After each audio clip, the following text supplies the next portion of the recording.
Yes, we are. Who do we got? Alan. Alan? Uh-huh. This is Mark. Hi, Mark. Hey, Mark, one thing. On page 8, it says that one thing is on the southeast corner of K7 and Clear Creek, and it's on the southwest corner. Okay, I'll make that notation. Yeah. All right, thank you. Sure. Uh-oh. Nope. There you go. Philly's been up.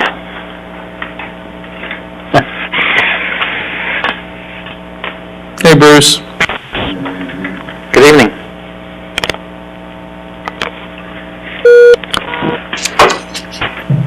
Hey, Les here. Hey, Les. How you doing? Good. Leo's here. Yeah, all right. Yep. Kathy Peterson. Kathy. Dennis Bailey. Dennis.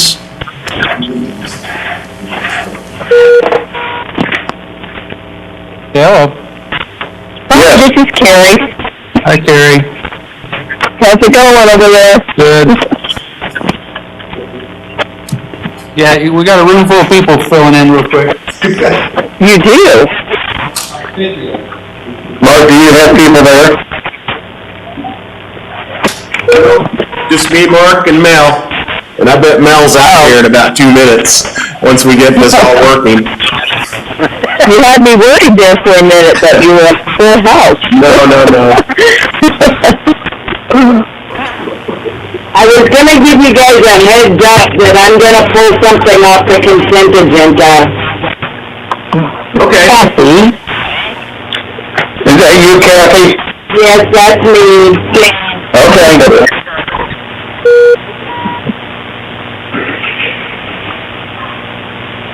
Mark, we have down who else on the line? I'm working on it. Is Brian Rothers on the line? Steve Wise? Steve. Carrie Bingham? I got 10 so far reporting in. That'll be it then. Greg Roberts is on the line. Okay. At this point in time, from Mark's information, we have a quorum, so we'll begin the meeting. I'm sorry, I was just doing something wrong, and that was I was talking on the speakerphone, which means it'll feed back to you and me, so I'm off that now and ready. First of all, I'd like to read something so everybody's aware of it. Due to the COVID-19 situation, we are taking action to minimize attendance at the city meetings. If attendance is not essential, please listen to the broadcast of the meeting from our website. All governing meetings will comply with the Kansas Open Meetings Act. During this time of health emergency, we will also be prudent with our business agenda, deferring action when feasible, and will be not accepting public comments on agenda items for this emergency period unless the item is a public hearing as required by law. So, welcome to the April 6, 2020 meeting of the Shawnee Planning Commission. We'll begin with roll call. Commissioner Montgomery? Here. Commissioner Roth? Here. Commissioner Peterson? Here. Commissioner Willoughby? Here. Commissioner Beanhoff? Here. Commissioner Busby is here. Commissioner Wise? Here. Commissioner Braley? Here. Commissioner Smith? Here. Commissioner Nunnick? Here. And Commissioner Bingham? Here. Thank you. Please join me in reciting the Pledge of Allegiance. I pledge allegiance to the flag of the United States of America, States of America, and to the republic for which it stands, one nation, under God, indivisible, with liberty and justice for all. Thank you. And again, if any of the commissioners have a comment, they need to begin by introducing who they are before they speak. Consent agendas, item 1 through 3 are listed under the consent items agenda. Unless there is a request to remove the items from the consent agenda, the items will be approved in one motion. Is there a request to remove an item from the consent agenda? This is Commissioner Peterson. I would like to remove item number 2 regarding the SP-14-20-04 and FP-07-20-04 Trails at Shawnee Apartments. I have a couple of questions for staff. Very fine. Is there anyone else that would like to remove an item from the consent agenda? If not, is there a motion to approve the rest of the consent agenda? Commissioner Willoughby, I move we approve the consent items 1 and 3 as stated. Is there a second? Brian Ross? I didn't hear. I'm second. Carrie Bingham seconds. There's a motion and second to approve items 1 and 3 under the consent agenda. All in favor say aye. Aye. Aye. Opposed, nay. And I would deem that as motion carried. So, Commissioner Peterson, you asked for withdrawal of SP 14-2004 and FP 07-2004. You have some questions for staff. Please proceed. Yes, it's on page, if you will look at the staff report on the Trails at Shawnee, on page 16, actually the first question is on page 8, and it says under the project amenities in the very bottom, right before it heads out, it says the plan submitted for building permit shall include provisions for a designated storm refuge area. I'm just curious why it's not already in the plan. I know it's an existing facility, and I was just, were they trying to combine the two, or I was just curious. Can you answer that question? Kathy, this is Mark Zilsdorf, City Planning staff. I don't know. I know we've had a lot of back and forth on this, and I think it was a topic that just kind of slid under the radar with everything going on. And it wasn't until we were doing our final plan review and write-up that I realized that amenity or that provision was not provided on the plan set that was provided to us. But I'm sure the applicant, if he is on the line, could answer that question. Is the applicant on the line? Yeah, this is the applicant. I am the engineer on the project. If you could state your name and address, please, sir. Yes, sir. It is Jerry Kelso with Craft and Toll, 1028 Financial Center Parkway, Little Rock, Arkansas. Thank you. Would you care to address the question, Mr. Kelso? Yes, the storm refuge area is the existing pond that's already built. Staff wants us to as-built it. Hold on, Jerry. Let me jump in here real quick. That's not referring to storm detention. That's to an actual storm shelter, like a tornado or severe storm shelter. I'm sorry. Yes. I'm sorry. I thought that was due to drainage. No. We have the city's policy is for multifamily developments to provide some sort of storm shelter, and it can be a group shelter, it can be the basement of a clubhouse, or it can be individual storm shelters within buildings. I'm with you. Yeah. Okay, I apologize. When I hear storm, I'm thinking drainage. Sure. I completely understand. Yeah, that's usually what I'm having to answer. As far as the storm refuge area, honestly, I don't know that I can answer at this point. Most likely, we'll probably put that in the clubhouse area. That's kind of more of a centralized area, and we'll ensure that it meets the city code with our building permit process. Okay. That's a significant difference from two of the buildings, but I'm sure you'll work that out with staff on the best way to make that happen. Yes, ma'am, we will do that. Yeah, and Kathy, this is Mark Zilsdorf. A lot of times those facilities are doubled up as like a community room within the clubhouse. They don't necessarily have to be underground level. They can be a hardened room on ground level.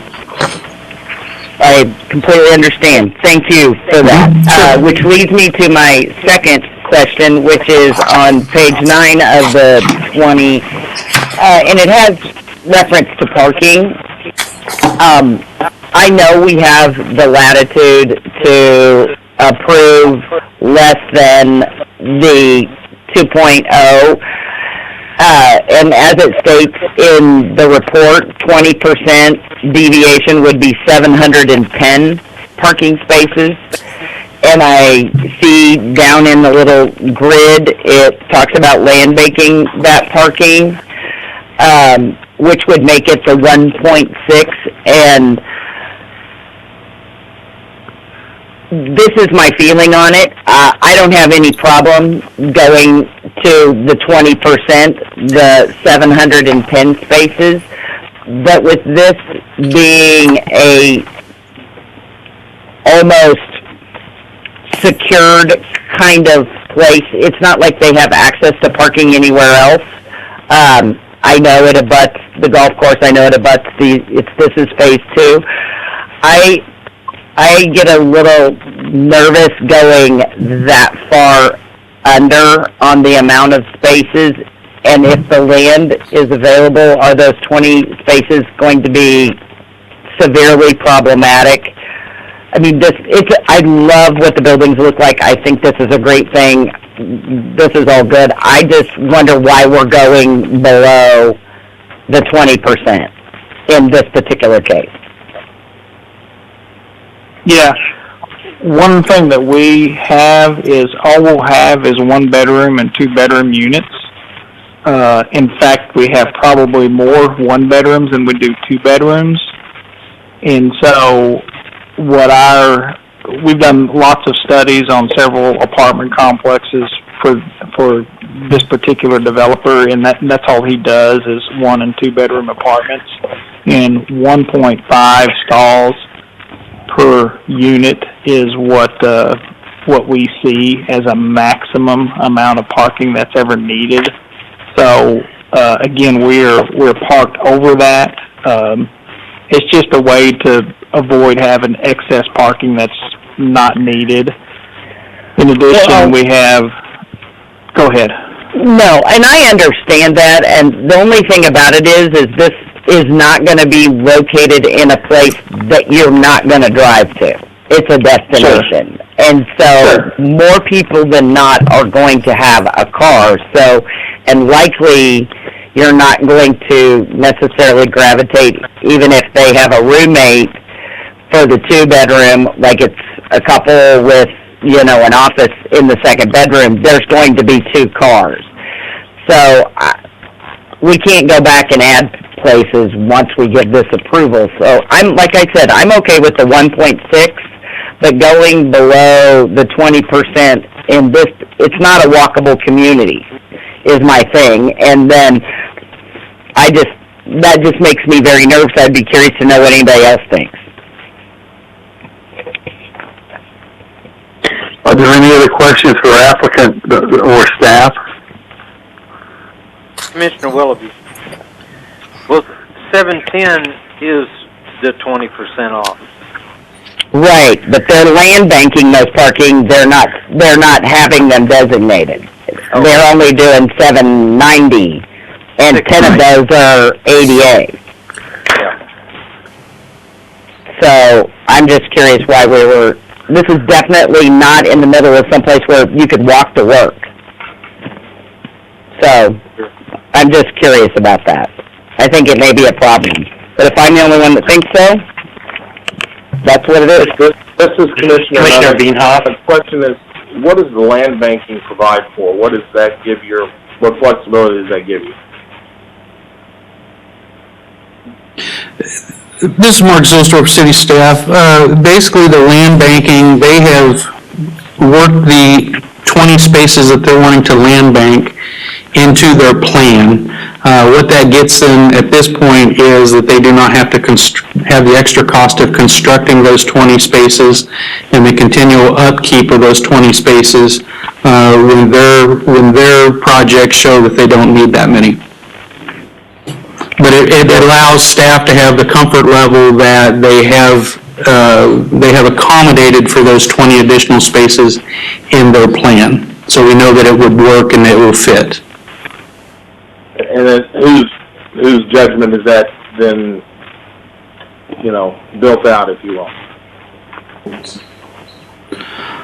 I mean, it would probably ultimately be staff if, we start seeing cars parked out on Clear Creek Parkway, or on the, up on the curbs, then we would know that they would have to, obviously they would be under parked at that point, would have to construct those additional spaces.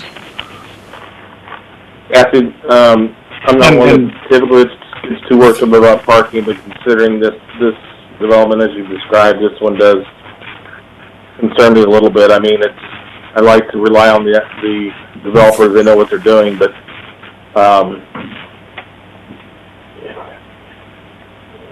a deal killer, but it does concern me a little bit. This is Commissioner Beanhoff. Is there any other shared parking space close by that could be used, or because even the 710 is under what the city requires? So to Kathy's point, if parking becomes a problem, they're locked in if there's no other parking available. Well, we do have the other project that with the additional 400 and something units. If you ever drive out there in the evening, you'll see that at least 20 to 30% of parking spaces are vacant at this time. Does that due to occupancy though? No, it's full. It's just we overparked in the first phase. Yeah, Mark Zilstorf, city staff. Kathy, the first phase that they did on that was parked at the full two spaces per unit, and it is way overparked. And if you go out there at any given time, there's lots of empty spaces. Well, this is which I'm okay with, but my deal is does this parking? You're saying that if I buy a unit or get a unit in this whatever and it fills out too, I'm going to have to park at the first phase and walk to my apartment? No, I wouldn't say that. I kind of tried to point out in the staff report some of the numbers they gave us. They basically have 252 one-bedroom units and 192 two-bedroom units. And if you provided just one parking space for each bedroom that they are building, that would be 636 parking spaces. So that would be one parking space for every bedroom in the complex.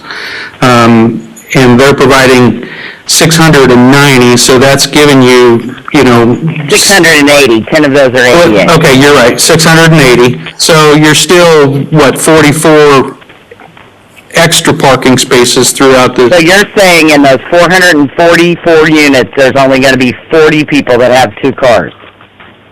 No, that's not what he's saying. There's 125. There's 125 two-bedroom units. That'll be 250 cars right there. Okay? No, I've done the math. My thing about it is if every bedroom has one car, we're at 636 parking spaces. Well, there's 680 available. So you're saying that only 40 of those people that are going to live in those 444 units may have two cars. I think that's too far below the limit. The two-bedroom units are going to have spaces for two cars, right? I understand this. I know people that live in one-bedroom apartments that have roommates, married, whatever, two cars. Any other questions for applicant or staff?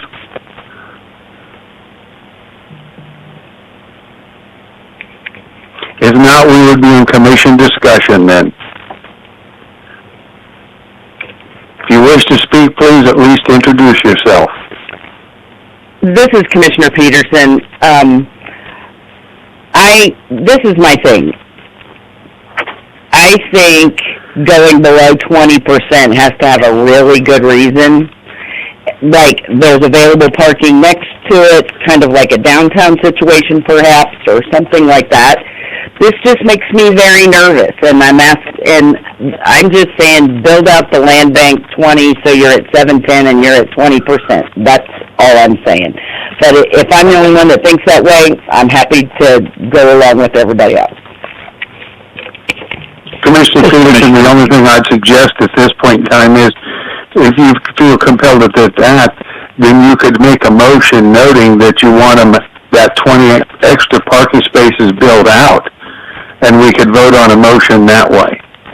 Or someone else can make a motion that does not put those 20 spaces in there, and will allow the commissioners to vote. This is Commissioner Bienhoff. Yes, Bruce? Thank you, Mr. Chairman. I have more of a concern that the additional 20 might not be enough, to Commissioner Peterson's point, with roommates in one-bedroom apartments that have 2 cars, and how convenient would the parking be for Phase 1, because obviously some people would have to park over in Phase 1. That's not Commissioner Willoughby. When they talked about the extra spaces in Phase 1, what they were saying, they're not telling people they're going to go over there and park. They're just saying that place is filled up, and they overbuilt the parking at 2 per unit. Okay. We're not asking for 2 per unit. I know that, Kathy, but you said, well, am I going to have to go over to Phase 1 and park? No, that's not why he brought that up. He brought it up to show that was at 2 per unit. That was overbuilt because there's 20 to 30% of the spots that aren't being used. Okay? So this is Commissioner Bienhoff. So my assumption was that this parking is underbuilt and not sufficient. Therefore, you must find a place to park, which would have to be in Phase 1. Okay. Well, Commissioner Willoughby, people aren't going to go over to Phase 1 and park. Okay, that's not the intent. That's not what the engineer's talking about. And Commissioner Bienhoff, so I understand and appreciate that. So the question that needs to be answered, if they're not going to go to Phase 1 and park, where will they park? We had an example last meeting or the meeting before where another space outside of our city did not have enough parking and the residents were frustrated. So This is Commissioner Peterson. I think the developer kind of helped answer this, and he said that we might see parking out on Clear Creek Parkway. If you look at page 2 of 20 of the report, it gives an aerial view of the area, and I think Mr. Willoughby's right. They won't park in Phase 1 because they'd have to cross the golf course. Right. Mm-hmm. That's not. This is Mark Zilsdorf, city staff. I might interject here. The developer wasn't referring to parking in Clear Creek Parkway. I made that comment when it was asked how would we know when they needed to build additional parking. And I made the comment that if staff starts to see overflow parking in the drive aisles and out onto Clear Creek Parkway, that would be a clear indication that they are underparked and would need to add the additional 20. And we've got the applicant on the line. You might just ask him if he's willing to build the 20 additional parking stalls now. Yes. If you guys would feel more comfortable that we build the 20 additional spots, we'll just go ahead and build them now. It'll be excess parking that I don't think will ever be used, but if gives us a safety net that the parking is there, and we'll just go ahead and build them now. And I believe that was Mr. Kelso talking, is that correct? That's correct. This is Mr. Kelso. And I'd like to add one more thing. Excuse me, this is Dennis Busby, and I'd like to add one more thing, and that is we have allowance that we can go up to 20% below. And if we go beyond that, then we've really went past what rules we should be governed by. So if the applicant is conceding that he would add the other 20 parking spaces in, that gets us up to 20%. above the 20% that we could decide on, and that makes it a much better thing for me as well. I don't have any problem if we're at 710. At minus, I don't think two is. I think that is too much. I would be perfectly happy with 710. We're here to make everybody happy, so. Any further discussion? Commissioner Beanhoff, I don't necessarily have a problem with the land bank because we can require them to be built out. That's right. And I'd rather see green space than unused parking, to be honest.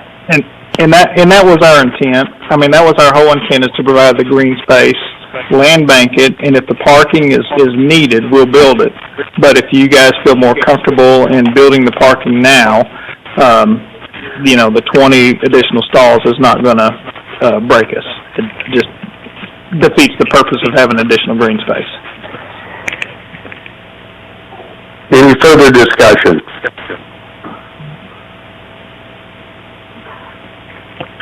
Commissioner Busby, this is Commissioner Peterson. Can we ask Mark or Doug or somebody to find out how's the best way to word this motion so that the land bank is part of it in case it's needed in the future, as well as building and then the storm refuge taken care of, just so that it's in the motion so everybody's good. I think, Kathy, as much as anything, if it's added in the motion, that's what's important. And as it noted in our notes, is the land bank is there for those 20 parking spaces. So that's kind of in the narrative. It's kind of in the narrative. It's more in the narrative than it is in the motion because it was a consent agenda item, and I didn't know if that counted. Is all. Then I think the other way is a specific motion that mentions how both items, including in the motion, would take care of it. Somebody better than me? Commissioner Willoughby. Proceed, please.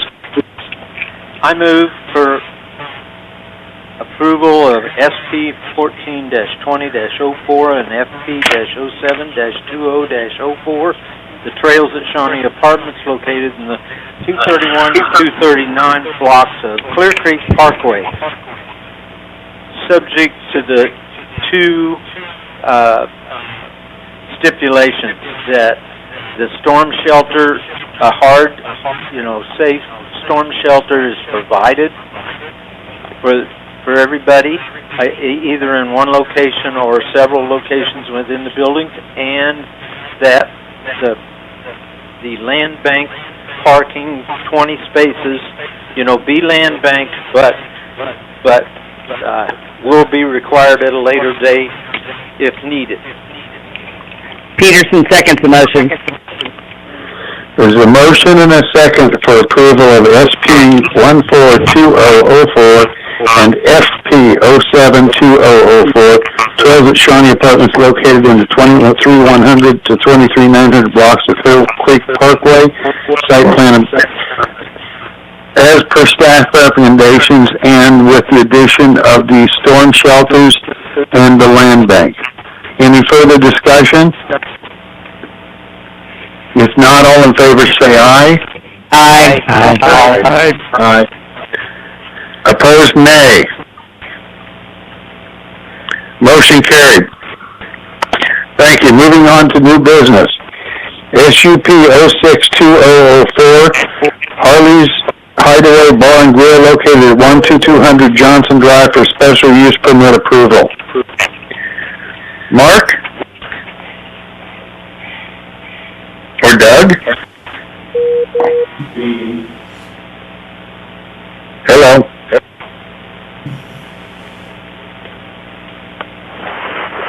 Mr. Chairman, I'm here. That's right. Okay, I was on mute, sorry about that. This is Doug.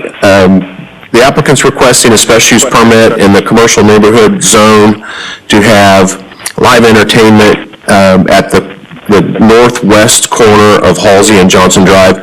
They're actually occupying the tenant space that I think was the Game Changers restaurant, was the most recent tenant within that area. Their request is fairly simple. They're going to do things like live comedy, paint and sip, bingo and trivia, and they're also requesting as part of the special use permit the ability to have solo musicians and vocalists that include guitar and piano. We're not talking about amplified music. It's not an example or similar to something like the Roxy.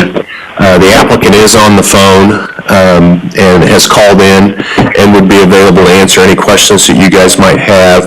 But in our mind, they're limiting the entertainment in all facets to 11 p.m. And we've also included a condition that if we start getting any sort of noise complaints, that they're going to have to either stop or soundproof the building. I don't think that with this type of entertainment it'll come to that. But with that, I would complete our report and leave it for any questions that you might have for the restaurant owner. And Dennis, I would mention that this is a public hearing item, but there is no one present to speak. The lobby is empty. Very fine, there might be someone on the line, so we'll proceed that way. Is the applicant on the line? Yes, sir, we're here. If you'd state your name and address, please. Q1, and the address for the space is 12200 Johnson Drive. Does the commission have any questions for applicant or staff? Commissioner Willoughby. Proceed. I'd just like to add that this is in the basement of that building, and so unless there's a door open, either going up the back steps or the front door, it's pretty hard to get any noise out of that building. Just as an added note. Any other questions for applicant or staff?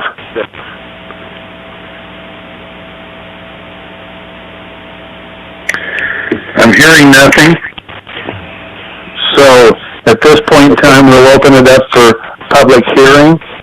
Does anyone on the line wish to weigh in on this matter?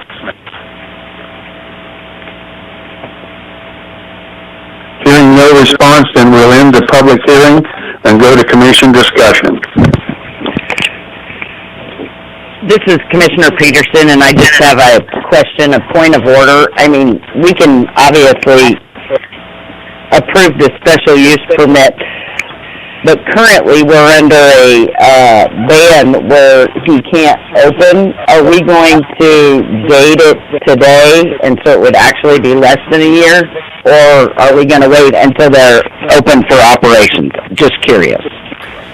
We'll review it in a year from the date of the council approval, and if they haven't opened, we'll just review it for another year. It's generally what we do. That happens sometimes with daycares. They'll get an approval, and they end up finding that the state licensure is more difficult to obtain, so they work through the process, and we'll just have it in a review cycle of 1 year from the date of approval. From a housekeeping standpoint, it's easier for us to keep track of them by the dates that they're actually approved. That's how we organize them, so. Great, thanks for the information. Any other commission discussion? Hearing none, would someone care to make a motion? I'm sorry? Mr. Braley? Yes.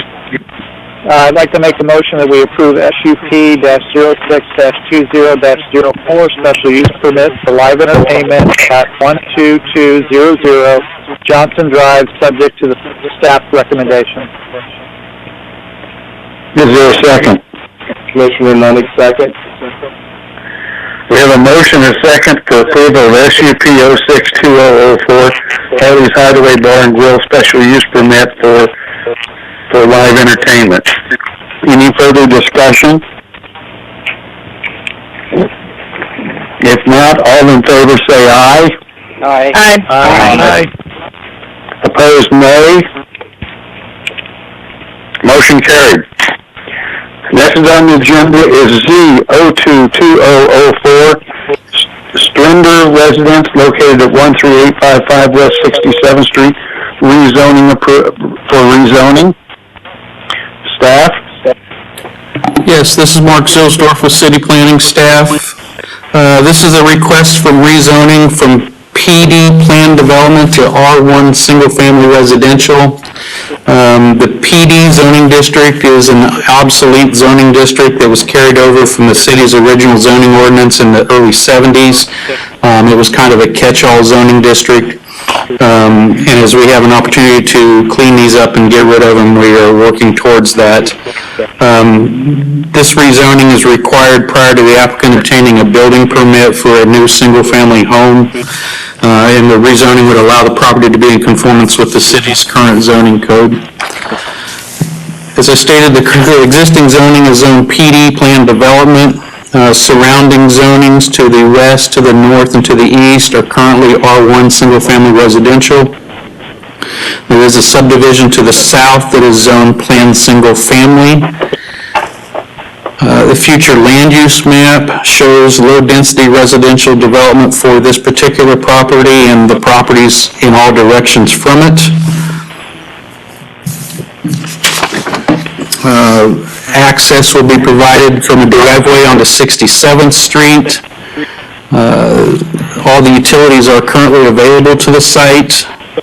Rezoning the property will not have a detrimental effect upon the surrounding area. The property was developed with a single-family home until it was demolished in 2017. As I stated earlier, the comprehensive plan indicates or anticipates low-density residential for this site, so rebuilding a single-family home on the existing lot is compatible with the residential development in the area and will not have a negative effect on the use of this property or the surrounding properties. Approving the request will not negatively affect the health and welfare of the community. The property will continue as a single-family residential use as it was prior to the demolition of the previous house. And the rezoning of the property and the construction of a single-family home will not overburden public service provisions or traffic circulation in the area. So with that, staff recommends approval of Z-02-20-04, rezoning from PD plan development to R1 single-family residential at 13855 West 67th Street, subject to the following condition, and that condition would be approval by the governing body and publication of the rezoning ordinance. That concludes staff's presentation. Thank you, Mark. Is the applicant on the phone? Yes, hi, this is Greg Brothers. I'm the builder, architect, and the applicant. Your address, Mr. Brothers? It is 3224 Rainbow Boulevard, Kansas City, Kansas. Very fine. Does the commission have any questions for applicant or staff? Commissioner Beanhoff, question for staff. Point of clarification. Could you clarify which side of 67th Street this property is on? Typically the images are north up. We have the first one is a different orientation than the subsequent images, so just wanted to clarify. Mark Zilsdorf, planning staff. I think you're talking about the image, the aerial image on page 2 of your report. Correct, that's a different orientation. That is correct, and that is an obvious error on our part. The property is on the south side of 67th Street. And in the haste of putting this report together, I did not put that in there correctly. So thanks for pointing that out. Thank you. Any other questions for applicant or staff? Yeah, Commissioner Nunnick, just kind of a clarification point as well. Surrounding this property on what I would believe to be the east and the west, it appears to be vacant ground then, or what is that a part of? I mean, the red dotted line outlines this property. who is the owner, or how does that property fit into this? The red line on the graphic on the staff report, that is the existing parcel with 3.7 acres. That is the existing site. That is not changing. The existing site had a single-family home on it. It was destroyed. They removed it in 2017, and the owners are wanting to rebuild a home on this site, based pretty much in the exact same location. So city staff is requiring that the property be rezoned before they obtain their building permit to do so. The property to the west is a larger, I don't know, it's probably about 1.5 acres in size, and that contains a single-family home that sets back off of 67th Street quite a little ways.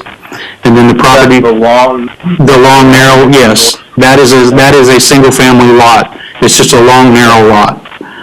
And then likewise, the property to the east is kind of an odd-shaped, kind of a key-shaped lot, if you will, and that has a single-family home on it as well. okay. But none of the property boundaries are changing in any way. Those are existing parcel lines. That's fine. It just looked very odd, and I was just concerned they were unoccupied and would be untapped. No, they are occupied homes. Any other questions for applicant or staff? Hearing none, then we'll be in public hearing on the matter. Does anybody on the phone wish to have a say in this matter? Hearing no response, and I close the public hearing, and we'd be in commission discussion.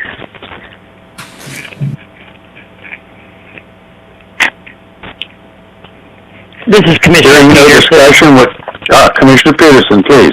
I was just going to say that I think it's great somebody's building back on this piece of property, and I'm glad we're cleaning up the old zoning references, and I move that we approve Z-02-20-04 rezoning approval for the Strinder residence at 13855 West 67th Street.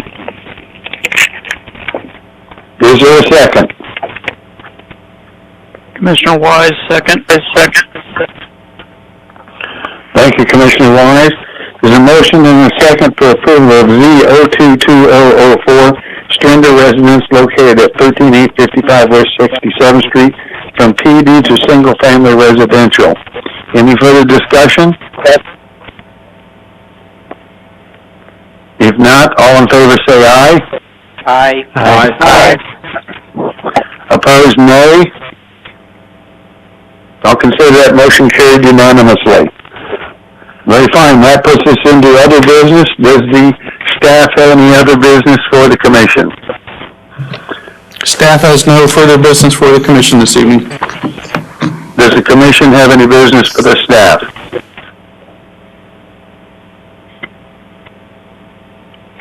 Hearing none, then we would be down to my favorite part of the evening.